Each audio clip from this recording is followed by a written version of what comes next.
کہ सरसब्ज पहाड़ियों और आलीशान महलात की सरजमीन में एक मेहरबान आदमी रहता था जिसकी 2 बेटियां थीं, समरा और सारा। उसकी पहली बीवी का इंतकाल हो चुका था और बहनें एक दूसरे का सहारा बनी हुई थीं। दोनों गैर मामूली हुस्न की मालिक थीं। बड़ी बहन समरा के सुनहरे बाल सूरज की रोशनी में चमकते थे और उसकी आंखें जंगलों की तरह सरसब्ज थीं, जबकि छोटी बहन सारा की गहरे स्याह मोतियों से सजे रहती और उसकी नीली आंखें समंदर की गहराइयों जैसी थीं।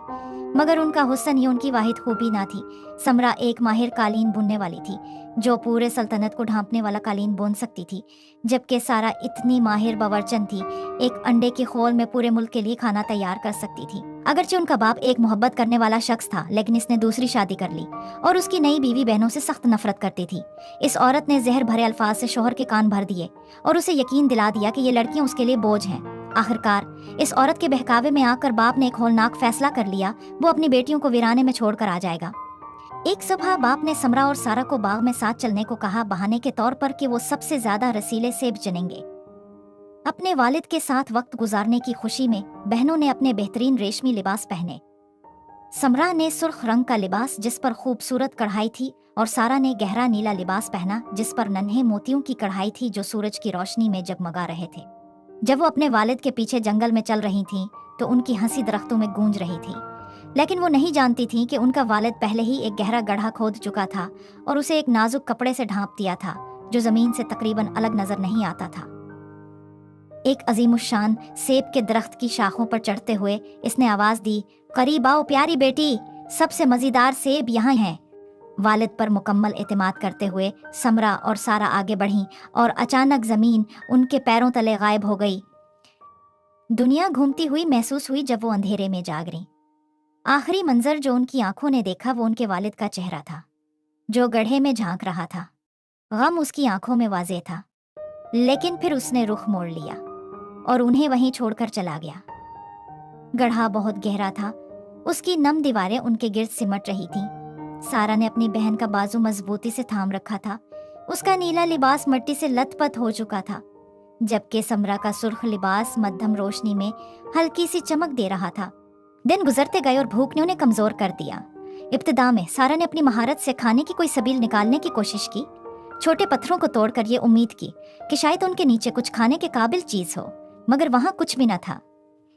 जब नकाहत गालिब आने लगी तो समरा ने दुआ मांगी और मुअज्जिज़ाना तौर पर उसके हाथ बदल गए, एक कुदाल में और दूसरा बल्चे में तब्दील हो गया। उम्मीद की एक नई किरण जागी और उसने जमीन खोदनी शुरू कर दी। उसके सुनहरी बाल मिट्टी से अटे हुए थे, मगर उसकी सब्ज आंखों में अज़म की चमक थी। घंटों की अनथक मेहनत के बाद सारा जो कमजोरी से निढाल हो चुकी थी, आहिस्ता आवाज में हौसला देती रही। आखिरकार समरा के बिरचे वाले हाथ ने जमीन को चीर डाला और एक रास्ता बन गया। रोशनी अंदर दाखिल हुई और जैसे ही वो दोनों बाहर निकली, ताजा हवा में गहरी सांसें लेने लगी। वो शाही महल के करीब उसके शानदार इस्तबल के अंदर निकल आए।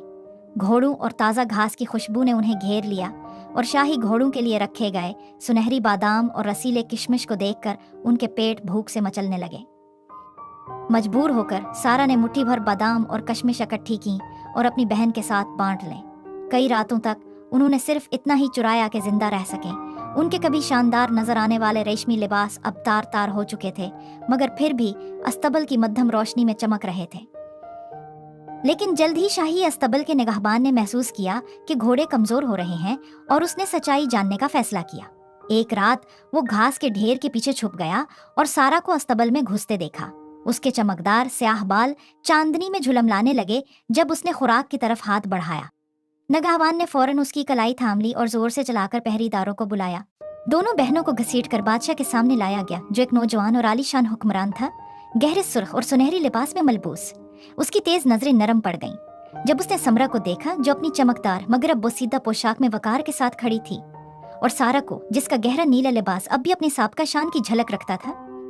तुम कौन हो और मेरे घोड़ों का चारा क्यों चोरी कर रही थी? बादशाह ने सख्त लहजे में सवाल किया, लेकिन रहम की भीख मांगने के बजाय समरा ने गर्दन ऊंची की और एतमाद से जवाब दिया, आली जा, हमने लालच में नहीं बल्कि बका के लिए चोरी की। अगर आप हमें मौका दें तो हम अपनी कदर साबित कर सकते हैं। बादशाह को तजस्सुस हुआ और उसने पूछा कि वो क्या कर सकती हैं। सारा ने वादा किया कि वो एक ऐसा कालीन बुनेगी जो पूरे सल्तनत को ढांप लेगा, जबकि सारा ने कहा कि वो एक अंडे के छिलके के अंदर पूरे दरबार के लिए ज़ियाफत तैयार कर सकती है। बादशाह को शक तो था, मगर वो हैरान भी हुआ, लिहाजा उसने उन्हें आजमाने का फैसला किया। सारा को सल्तनत का सबसे शानदार करखा दिया गया।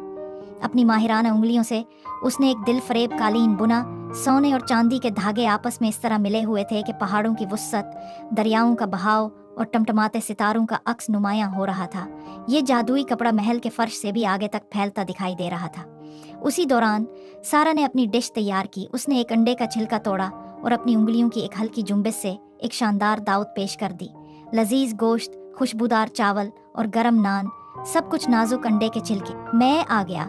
दरबार हैरत से दमबखुद रह गया। बादशाह उनकी महारत से मशहूर होकर अपने तख्त से उठा और उनकी जानिब बढ़ा। तब महज चोर नहीं हो, उसने कहा।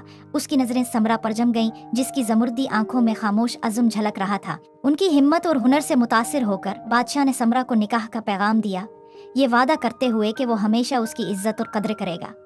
सारा को भी इज्जत और एहतराम के साथ महल में एक खास मकाम दिया गया और वो शाही बावरचन बन गई। उसके मौजिज़ाती पकवान पूरे मुल्क में मशहूर हो गए।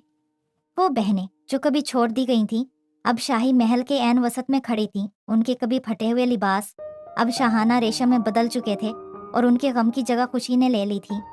जब उनके वालिद को उनके उरूज की खबर मिली तो वो मौफी की भीख मांगने लगा, मगर समरा जो दिल की नरम थी, जान चुकी थी कि हर जख्म भरने के काबिल नहीं होता। अपनी बहन के साथ और एक पूरी सल्तनत को सामने देखकर समरा ने दानाई से हुकूमत की। उसके सुनहरी बाल जवाहरात से सजे हुए थे और उसकी जमुर्दी सब्ज आंखें हमेशा ज़रूरतमंदों की खबरगिरी करती थी।